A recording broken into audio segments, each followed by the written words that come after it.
Naomi sat by the small wooden window, staring into the distance. Her eyes were swollen from crying, and her thin fingers tightly gripped the edge of her wrapper. She was only 19, but life had already dealt her heavy blows. Her mother was dying slowly and painfully from a disease the doctors said needed urgent surgery. If not, she would not live. Naomi had no money. Her mother had no money. Her father refused to help. Her father was a proud man with 2 wives. Naomi's mother was the first wife, gentle, loving, and humble. But the second wife, Clara, was loud, wicked, and manipulative. Clara had a daughter named Bella, who was the same age as Naomi. Since childhood, Bella had treated Naomi like a slave. Bella enjoyed every good thing in the house, while Naomi was made to clean, cook, and suffer.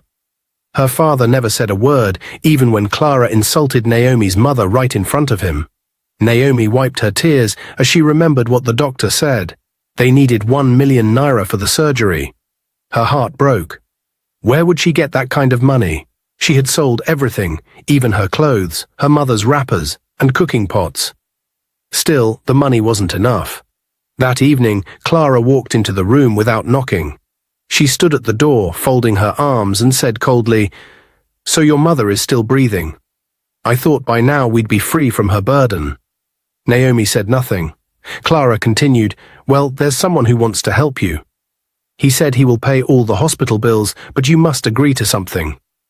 Naomi looked up slowly. Her heart began to pound. "What is it?" Clara smirked. Her voice was low and wicked.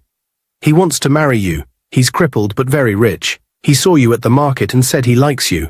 If you agree, he will pay for your mother's treatment immediately." Naomi's mouth dropped open. "What are you saying?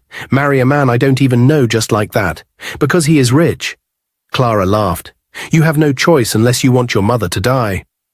That night, Naomi cried like never before. Her mother lay on a mat, too weak to speak. Naomi held her hand and whispered, "I will save you, Mama. I promise, I will do anything. I will marry him." The next day, Naomi went to see the man. His name was Mr. Raymond. He lived in a beautiful mansion at the edge of town. He was just 35, but an accident had left him paralyzed from the waist down. He sat in a wheelchair, looking cold and quiet. He asked Naomi, "Are you doing this because of the money?" Naomi swallowed hard and said, "Yes, but I promise to be a good wife. I just want my mother to live." Raymond looked at her silently, then said, "All right. We will get married tomorrow. I'll pay for your mother's surgery now." Naomi nodded, unable to hold back the tears rolling down her cheeks. That same evening, Raymond's driver rushed to the hospital and cleared all the bills. Naomi's mother was taken to the operating room, and Naomi went home to pack her few belongings.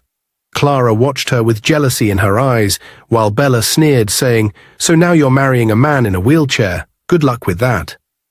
Naomi ignored them and quietly packed.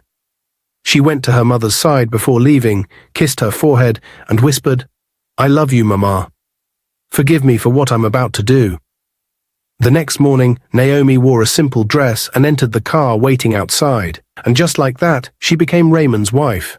No celebration, no music, just silence and tears. When she arrived at Raymond's mansion after the marriage, the house was quiet. The workers looked at her with pity. None of them smiled, none said, "Welcome." Raymond told her, "This room is yours.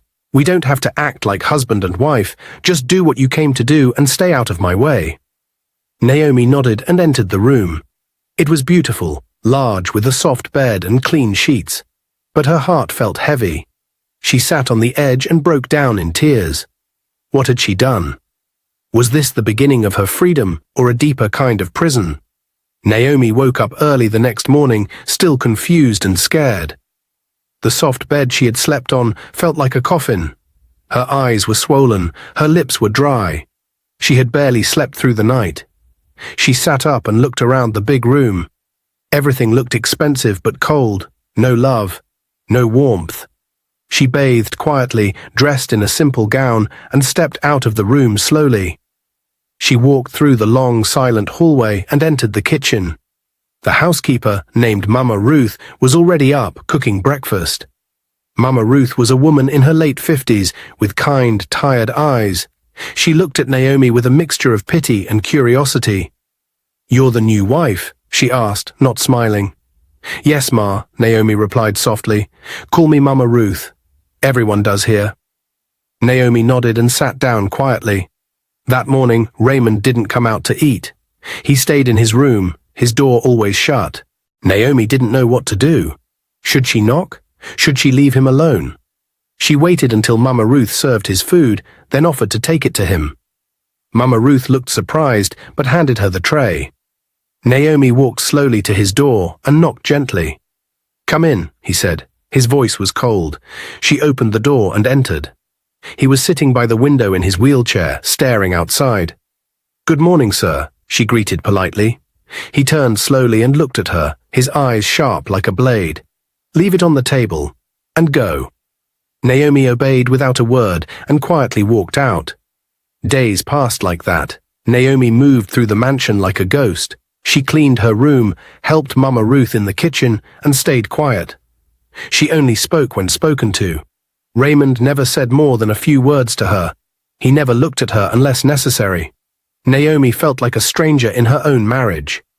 Sometimes she wondered if he truly hated her, or just hated himself. One afternoon, Naomi sat in the garden alone, staring at the flowers. She heard the sound of wheels behind her and turned. It was Raymond, wheeling himself slowly toward her. She stood up quickly, but he said, "Sit." "I want to talk." She sat nervously. He stared at the flowers, then said, "I know you don't love me. I know you only married me because of your mother." Naomi opened her mouth, but he stopped her with a raised hand. "Let me finish. I don't blame you. I'm not angry. But I need you to understand something. I've been through a lot. Women left me after the accident. Friends abandoned me. People only come close because of my money. You are no different." Naomi felt a sharp pain in her chest, but said nothing. She looked down at her hands. Raymond continued, "But for some reason, I believe you are different. You could have married any rich man. But you chose me. A cripple." Naomi looked up at him, tears forming in her eyes. "I didn't choose you, sir. I chose to save my mother's life, and now I'm here, trying to make the best of it. I didn't come to hurt you." He stared at her again for a long time, then wheeled himself away without a word. That night, Naomi cried again. She missed her mother. She missed her old life. Even though it was full of pain, at least she had her freedom. Here, she was living in a golden prison with a man who didn't want her but wouldn't let her go. A week later, Naomi visited her mother at the hospital. The surgery had been successful. Her mother was weak but alive. When her mother saw her, she smiled faintly and held her hand. "My daughter, my joy. Thank you. Thank you for saving me." Naomi cried and held her tightly. "I did what I had to, Mama." Her mother whispered, "I know you're not happy. But please hold on. God will surprise you. Don't give up." Naomi nodded silently. She kissed her mother's forehead and left. When Naomi returned to the mansion that day, something had changed. Raymond was in the living room with a guest. A woman dressed in fancy clothes and too much makeup. The woman looked at Naomi from head to toe, then scoffed. "So, this is the new wife," she said, her voice full of mockery. Raymond didn't respond. Naomi greeted politely and tried to excuse herself. But the woman stood up and said, "Is this what you married? I thought you had better taste." Raymond turned to her slowly and said, "Get out." The woman was shocked. "What did you say?" "I said, get out. Now and don't come back." The woman hissed, grabbed her bag and stormed out. Naomi stood at the top of the stairs, frozen. "Who was that?" she asked quietly. Raymond looked up at her. "An ex-girlfriend, now a snake." Naomi said nothing and went to her room. But deep down, something small had shifted. For the first time, she felt a tiny bit of respect. Later that evening, Raymond knocked on her door, for the first time since she arrived. She opened it. He looked tired and serious. "Can I come in?" he asked. She nodded. He entered. "I'm sorry for everything," he said, "for treating you like a stranger. You didn't deserve that." Naomi was speechless. He continued, "I've been scared, Naomi. Scared that you'd hurt me like the rest. I've built walls around myself. but maybe it's time to break them.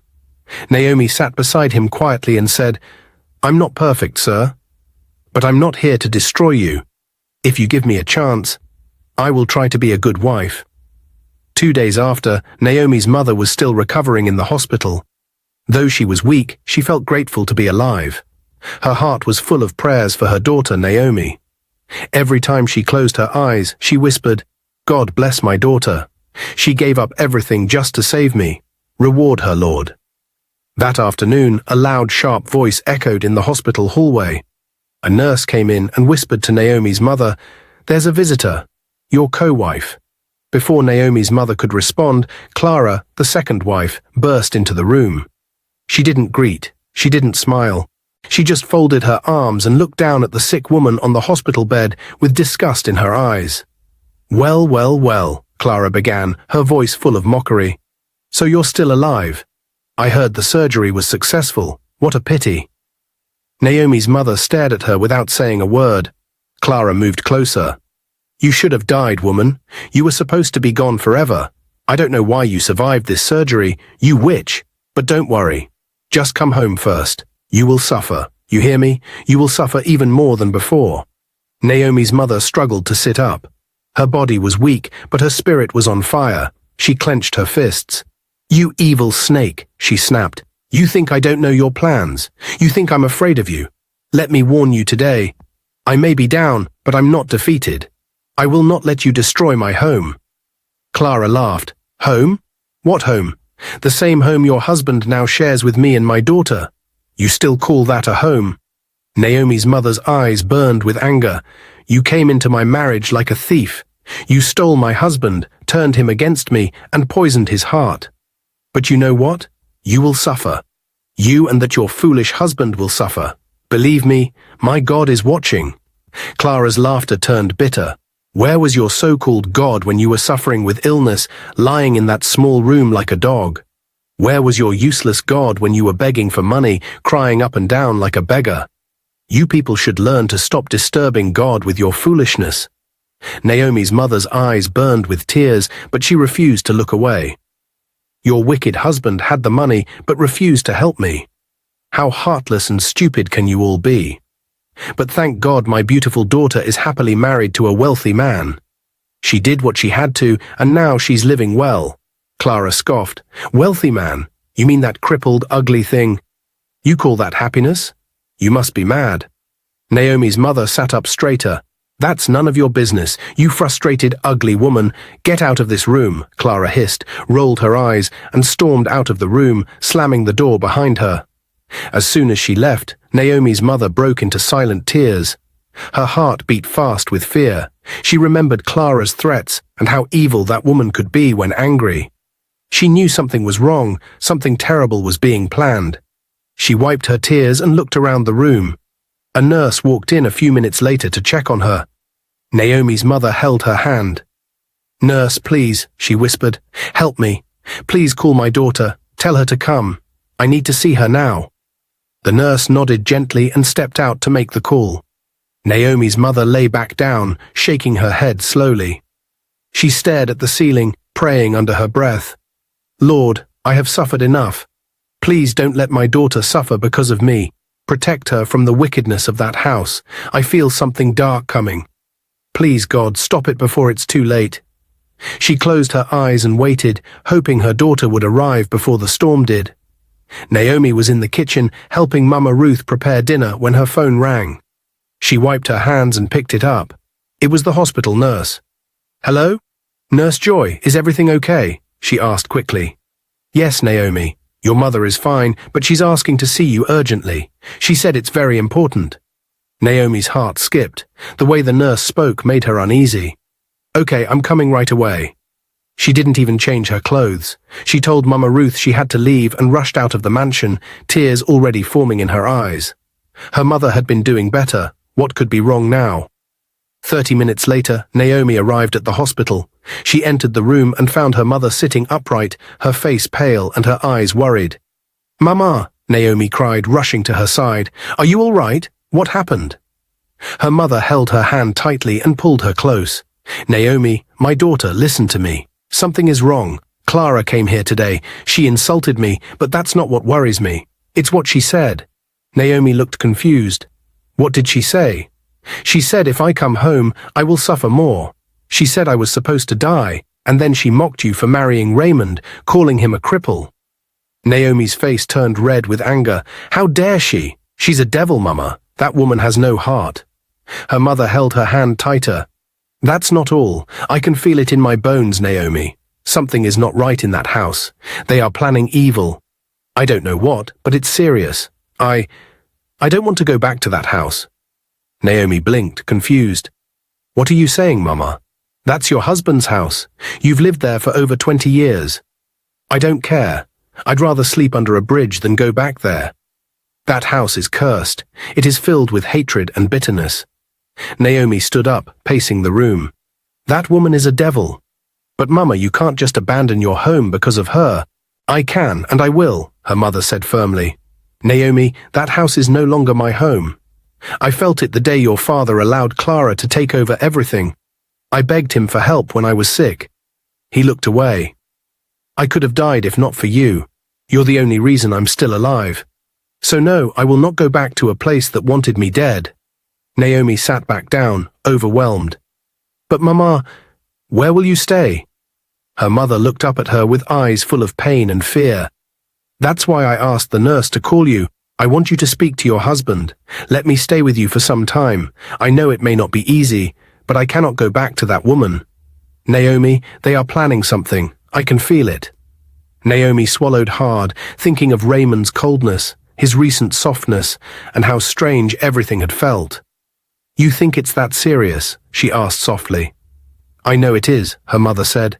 Clara's mouth spoke insults, but her eyes carried something darker, something evil. And your father? He didn't even come to see me once. Naomi nodded, her heart heavy. All right, Mama, I'll talk to Raymond. You can't go back there. No matter what, I won't leave you alone. Her mother leaned back and breathed in deeply, tears running down her cheeks. My daughter, you are my only joy. Thank you. Naomi stood at the hospital door, watching her mother slowly drift off to sleep, but her heart refused to rest. Clara's words kept ringing in her ears like an alarm that wouldn't stop. I don't want to go back there, her mother had said. They're planning evil. Naomi turned around and walked straight to the doctor's office. She knocked gently and entered. Doctor, please, she said firmly. I want my mother's room to be secured. I don't want anybody to come looking for her, not even her husband or any family member. The doctor was surprised by her seriousness, but nodded. Okay, I will inform the security team. We'll make sure she's safe until discharge. Thank you, doctor. I'll be discharging her tomorrow morning, Naomi added before leaving. Meanwhile, Clara had already returned home and stormed into the sitting room, where her husband, Chief Aide, sat reading. She survived, Clara shouted, dropping her bag. That useless woman survived the surgery, and can you believe she had the guts to insult me at the hospital? Chief Aide looked up sharply. You went to the hospital? What did you say to her? I told her the truth, Clara replied without remorse, that she should have died, that her daughter married a cripple because of money, and that she would suffer more if she ever returns home. Chief Aide stood up angrily. Are you mad, Clara? Do you know what you've done? You've ruined everything. She'll call Naomi now, and they'll hide her. You talk too much. I told you to wait. Now we've lost the chance to take her by surprise. Clara's eyes widened. But I didn't know. Shut your mouth, he snapped. We're going there first thing tomorrow morning. We must bring that woman back here to suffer. She must return, whether she wants to or not. That evening, Naomi got home feeling like a shadow of herself. She couldn't eat. She couldn't rest. Her thoughts were with her mother. What if her wicked father and Clara went to the hospital early? What if they forced her mother back home? What if they bribed someone? She sat on her bed, troubled, thinking deeply. How do I tell Raymond about this? Will he understand? After some hesitation, she stood up and walked to Raymond's room. She knocked gently. Come in, Raymond said. Naomi entered and sat down quietly. Raymond looked up from his file and noticed the worry in her eyes. Naomi, are you okay? I need to tell you something, and I hope you'll understand. She explained everything. Clara's visit, the insults, the threats, and her fear that her mother would be taken forcefully from the hospital. Raymond sat in silence, listening. Then he picked up his phone and made a call. "Go to Central Hospital. Ask for Mrs. Ease. You're taking her to her daughter. You have 20 minutes. He dropped the phone and turned to Naomi. "Your mother will be here in 20 minutes. Nobody will harm her." Naomi stared at him, her eyes wide with shock. "Really?" "Yes. You should know by now, I protect what belongs to me," he said calmly. Naomi burst into tears. "Thank you, Raymond." 20 minutes later, a black SUV pulled into the compound. Naomi ran outside, the car door opened, and her mother stepped out, weak but smiling. "Mummy," Naomi cried and hugged her tightly. "Thank God you're here. Now I can sleep peacefully." Her mother held her daughter and whispered, "And thank God for my great in-law Raymond. He is the best in-law ever." From the window, Raymond watched them quietly. For the first time in years, his heart felt warm.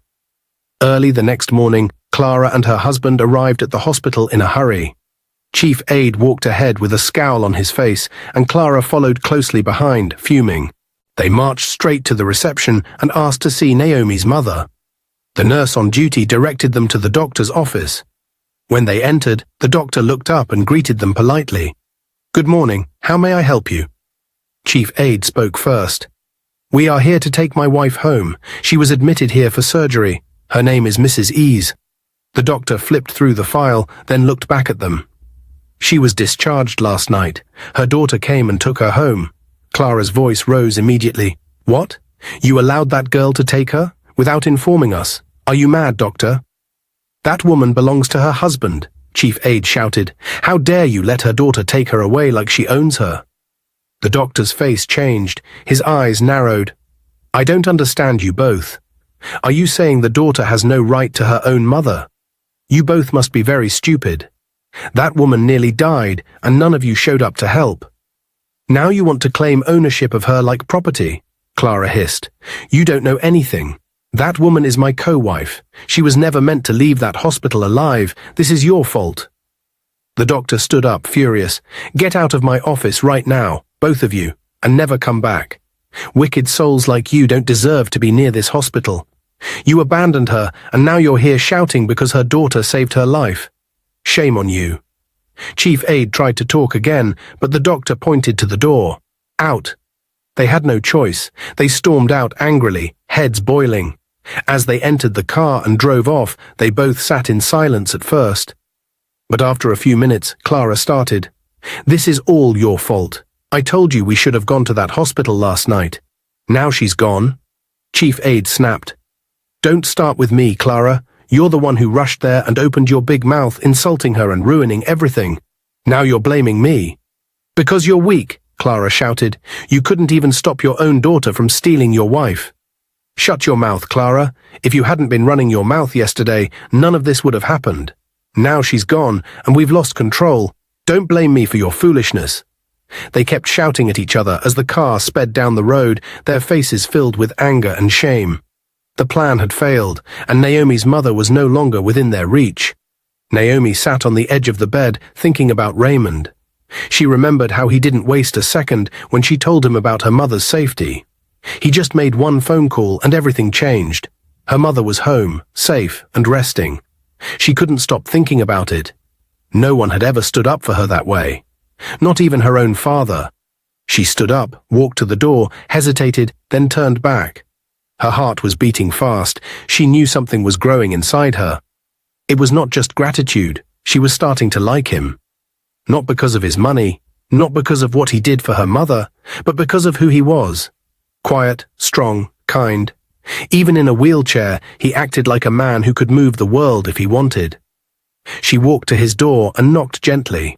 His voice came from inside, calm as always. "Come in." She opened the door and stepped inside. He was sitting near the table, reading a book. He looked up. "Yes? Can I talk to you?" she asked. He nodded. She walked closer. "I came to thank you," she said. He looked confused. "Thank me for what?" "For saving my mother, for believing me, for not asking questions, for acting fast, for protecting her like she was your own." Raymond kept quiet. Naomi continued, "Nobody has ever done something like that for me, not even my father. You didn't have to help me, but you did.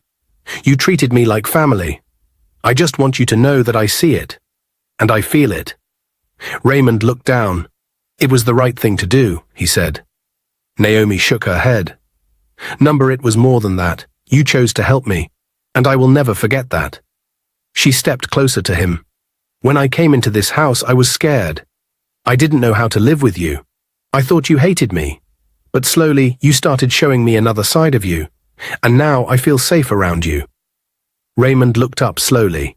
Naomi was standing right in front of him. He didn't say a word. She looked at him, her eyes soft, her voice low.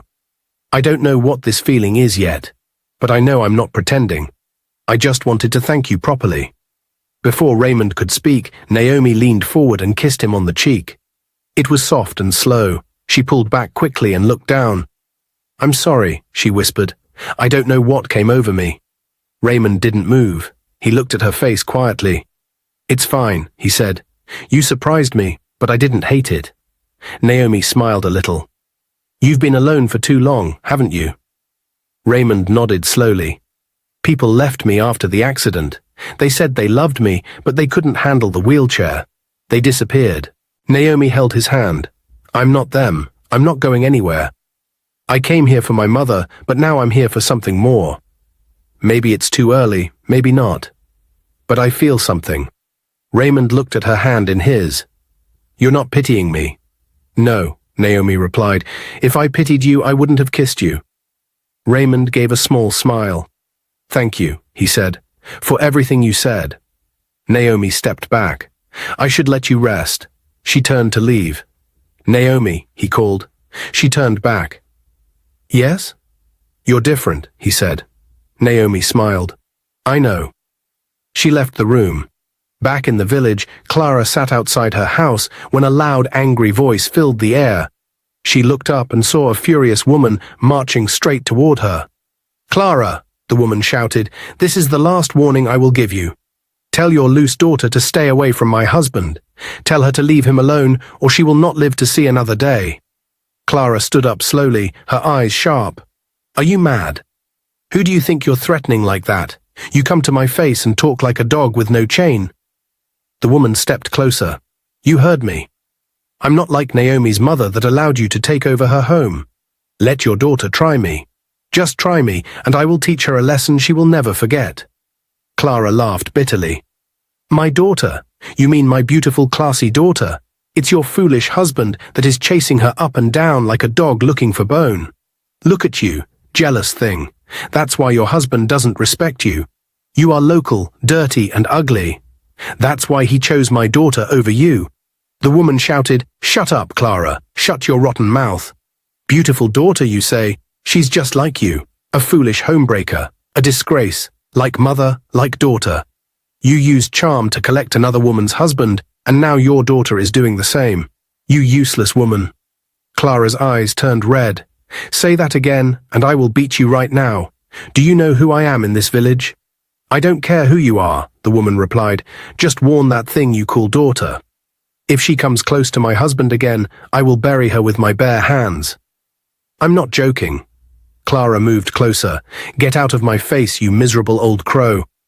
Your husband saw gold and left a cockroach. That's your pain. Go and tie him down with rope if you're scared." The woman hissed. "God will punish you, Clara. May you and your daughter eat the same pain you gave others. Shameless thing." She turned around and walked away, still cursing. Clara shouted after her, "Go and cry somewhere else. My daughter is not her mother's type. She's too hot for your hopeless husband." Idiot. Naomi's father sat on a stool holding his old phone. His eyes were full of bitterness as he dialed Raymond's number. When Raymond picked up, his voice was calm. "Hello, sir." Naomi's father didn't waste time. "Young man, I'm calling to tell you to return my wife to me. Bring her back to this house, or you will regret it. Are you marrying both mother and daughter now? Just let me know. I will gladly give her to you as far as money is involved." Raymond's voice changed. "With all due respect, sir, I think you are very foolish. How can you say I should marry your wife? What kind of man says that?" Naomi's father laughed. Why are you angry? I thought you said you love Naomi. So take her mother too. Or are you trying to act holy now? Raymond raised his voice.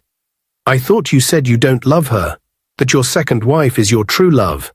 Why is she suddenly so important to you now? Why are you so desperate for her to return? Naomi's father replied quickly, I miss her food. She cooks better than Clara. Clara is always forming big madam. Your second wife is the one that knows how to cook well. Raymond snapped. You are wicked, sir. You don't deserve her. She's not coming back to that house until she is fully healed. If I find out you are trying to threaten or hurt her, I won't take it lightly. Naomi's father shouted, You crippled boy, you better mind your business. You think you can talk to me like that? Try me, and I will deal with you, Raymond replied coldly. You will do nothing. You think I'm afraid of you? I don't think you know who you're talking to. Be careful, sir. Naomi's father paused, then his tone changed quickly. My great-in-law, I'm sorry. Don't be angry. I was just joking. Please, things are hard. Send me something small. I have no money right now. Raymond hissed. You should be ashamed of yourself. You're begging the same man you just insulted. This is why your wife left.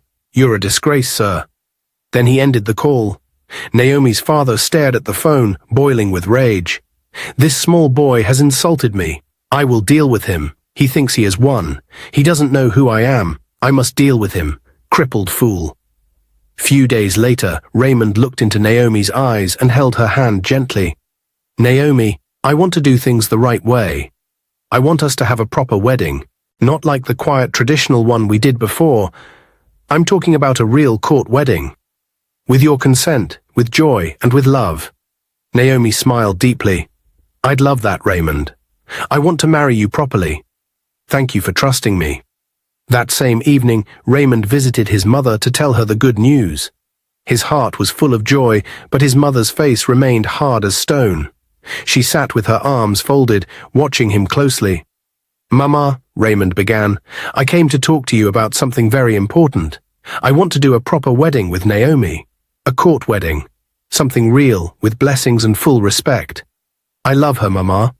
His mother raised her brow slowly. You love her? Raymond, are you sure this girl truly loves you, or are you just lost in your feelings? Raymond looked confused. Mama, what do you mean? Naomi has been nothing but good to me. She has never used me or asked for anything. His mother shook her head. I don't believe that. I don't trust her. I think she's after your money. Especially with that her useless mother now living in your house. It's too suspicious. I don't like it. Mama, that's not fair. Her mother was sick and almost died. Naomi sacrificed everything for her. How can you speak like that? Because I'm your mother, and I know the world more than you, she replied sharply. Listen to me. I will make sure your father doesn't give you his blessing if you go ahead with this nonsense wedding. That girl is too calm, too quiet. I don't trust her. Raymond rubbed his face in frustration. So what do you want me to do now? She leaned forward. This is what you will do. Pretend that you are sick. Very sick with kidney disease. Let the doctor say he checked everything and could not find a match for you. And because me and your father are getting old, we can't help you. So let the doctor tell her that you have just 1 month to live. Mama, no. That's extreme, Raymond said in shock. How can I lie about death? Because that's the only way to test her heart, she replied firmly. If she stays, she loves you. If she runs away, she was never yours. Raymond looked away. Mama, I don't want to do this. You must, she said. This is your future. I will not sit and watch you be used by a girl like her. You will do exactly what I said. Raymond closed his eyes. Okay, Mama, I will do it. Good, she replied. Let's see the truth now. Naomi was at home, worried Raymond was supposed to be home by now. He had left earlier, saying he was going to visit his mother, but it was getting too late and she hadn't heard anything from him. She called his number again. It was switched off. Her heart started beating fast. Something didn't feel right. She went to her mother's room and said, Mama, I'm worried Raymond has not returned. He said he was going to see his mum, but he should have been back by now. Her mother looked concerned and said, Try calling again. Naomi did, but still switched off. Naomi was worried. What if something happened to him? What if he had an accident? Suddenly her phone rang. She rushed to answer it. It was an unknown number she picked immediately. "Hello," the voice said. "Is this Madam Naomi?" She said yes. "Who is this?" he replied. "I'm Dr. Sam. Your husband Raymond is here in City Central Hospital. He collapsed this afternoon while trying to enter his car." Naomi screamed. "What happened? Is he okay?" The doctor said yes for now, but you need to come now. Her mother asked her what's wrong. Naomi told her everything the doctor said. They both rushed to the hospital. The nurse directed them to the doctor's office. The doctor welcomed them and said, "Raymond is alive, but the situation is very serious. He needs a kidney transplant, or he won't make it past 1 month." Naomi held her breath and looked at her mother. Her mother stood up and said, "Take mine. I'll give him my kidney." Naomi shouted, "No, Mama. You are old. I'm younger. Let them take mine. Please, doctor, save him. Take my kidney." The doctor stared at them, pretending to be surprised. He said, "I will check if there's a match." Naomi held his hand and said, "Doctor, please. I love Raymond. I can't lose him. Please save him." Her mother added, "Please, sir. He's the only good man in our lives." The doctor nodded and said, "Wait for me. I'm going to see him now." When he entered Raymond's room, Raymond sat up and asked, "How did it go?" The doctor said, "I didn't even finish explaining before both of them offered their kidneys. Your wife and her mother didn't think twice." Raymond looked away and said, "I knew it. I knew Naomi truly loved me. My mother pushed me to this foolish idea, but now I feel ashamed." The doctor returned to the office with a calm but serious face. Naomi and her mother stood up quickly. Naomi asked, "Doctor, please, can we see him?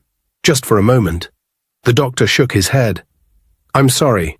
Not now. He needs rest. You can come back tomorrow for the checkup to see if you are a match." Naomi stepped closer, her voice shaking. "Doctor, he is my husband. Please tell me the truth. Is he alive? What are you hiding from me?" The doctor raised his hand slowly. "Madam, calm down. Your husband is alive. But we need to act fast. Just come back tomorrow. That's all I can say for now." Naomi's mother held her daughter's hand and nodded. "Let's go, my daughter. Let's come back tomorrow." They left the hospital silently, their steps heavy. On their way to the car park, Naomi suddenly stopped and looked at her mother. Her eyes were full of pain. "Mama," she whispered, "if anything happens to my husband, I will end my life. I will not survive it." Her mother grabbed her shoulders. "God forbid. Don't say that, Naomi. Nothing will happen to him. I believe God is in control. Just calm down." Naomi nodded slowly, but her eyes still carried fear. They got home, and Naomi went straight to her room. She locked the door, fell on her knees, and began to cry. "God, please, don't let anything happen to my man. I love him. I can't live without him. I don't care about money or anything else. Please, save Raymond." Her cries filled the room as she lifted her hands in prayer. Then suddenly there was a knock on the door. Naomi stood up and wiped her tears. "Who is it?" she asked softly. The door opened slowly, and to her surprise, it was Raymond's mother. She stepped in quietly, her eyes filled with guilt and sorrow. "Naomi," she said, "my daughter, please forgive me. I came to apologize." Naomi looked confused. "Mama, what's going on? I don't understand. Please tell me Raymond is okay." Raymond's mother walked closer and held Naomi's hand. "I'm sorry for doubting your love for my son. I thought you were like others. I thought you were after his money. I was wrong." Naomi was silent, breathing heavily. "Where is my husband?" she asked. "Is he okay?" Raymond's mother nodded slowly. "Yes, he's okay. He will be okay. My daughter, I love you. In fact, our whole family loves you. You have proven that your love is real. You've won our hearts." Naomi was still confused. "Mama, I don't understand. Please tell me what is happening. Where is Raymond?" Raymond's mother smiled through tears. "Let me go and call your husband. Wait here. Don't go anywhere." She turned and walked out of the room, leaving Naomi standing in shock. Naomi's heart was racing. Her hands were shaking. What was going on? What did she mean by, "You've won our hearts"? Was Raymond really okay? Or was something else happening? She stood still, waiting for answers. The door slowly opened again. Naomi looked toward it, expecting to see Raymond roll in with his wheelchair, but instead her eyes widened. Her heart nearly stopped. It was Raymond, but he was walking. Not with help, not with crutches. He was walking on his own, step by step, slowly but confidently. Naomi took 2 steps back in shock. Raymond, what is this? You can walk. Raymond smiled gently, tears already building in his eyes. Yes, Naomi, I can walk. I've been able to walk for a while now. Naomi's voice trembled. I don't understand. You told me you were crippled. The doctors said you had only 1 month to live. You needed a kidney. What is going on? Raymond walked closer and held her hands. Naomi, I'm sorry. I'm so sorry for lying. But I need to tell you the truth now. Please, just listen to me. Naomi was breathing heavily, confused but unable to pull away. Raymond took a deep breath. When I met you, I was truly hurt. Physically and emotionally. I was in a wheelchair after the accident, but I recovered long ago. I stayed in that chair to protect myself. Every woman I met before you came for my money. They left the moment they found out I was a cripple. I was tired of being used. Naomi's eyes filled with tears. Raymond continued, Then you came. You married me for your mother. You didn't ask for anything. You didn't even treat me like I was less. You respected me. You stayed. You cared. Naomi whispered, But the hospital, the kidney, the doctor. Raymond nodded. Yes, that was all part of the test. My mother, she wasn't sure you loved me. She made me lie that I was sick and had only 1 month to live, just to see what you would do. I didn't want to go along with it, Naomi. I swear I didn't.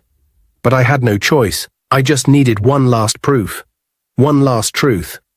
Naomi's tears began to fall. Raymond pulled her closer. You didn't think twice. You offered your kidney. Your mother too. You were ready to give up your life for me. That moment I knew, Naomi, you love me.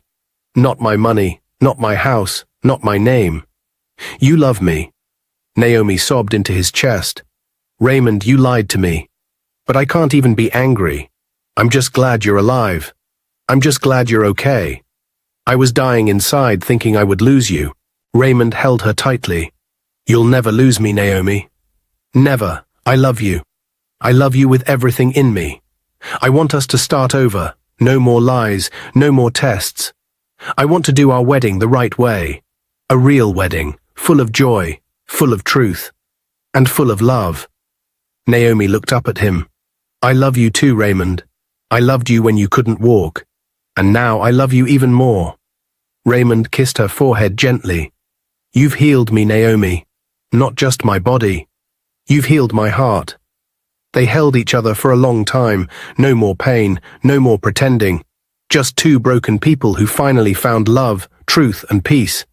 The news had already spread everywhere. People were talking in whispers.